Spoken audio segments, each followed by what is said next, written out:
મળીને આખું આયોજન કર્યું છે। બેજાવાડા ગામ જેટલા આપણા ઠાકોર સમાજના પરિવારો છે એ તમામ પરિવારો પૂરેપૂરું બંધારણનું પાલન કરે, સૌના તમામ પરિવારો પર સદારામ બાપુના આશીર્વાદ રહે અને આવનાર સમયની અંદર પાટણ વચ્ચે બનાસકાંઠા વચ્ચે એક મોટું સદારામ ધામ બનાવવાનું છે।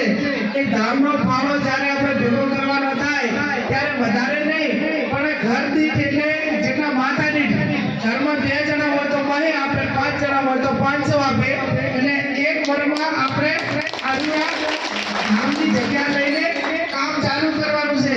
એટલે માતાની 100 રૂપિયા આવશે કે નહીં આપો? વર્ષમાં એક વખત 100 રૂપિયા આપવાના છે સદારામ બાપુના નામે। એટલે બધાને લોઢે ના પડે અને દરેકને એમ લાગે કે સદારામ બાપુના ધામમાં મારું પણ યોગદાન છે, મારું પણ દાન છે।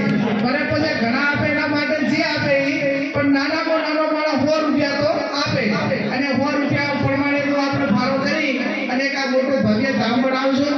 ભવ્ય ધામ બનાવ્યા પછી વર્ષમાં એક વખત ત્યાં મીટિંગ થશે, જે આપણું બંધારણ કર્યું એનો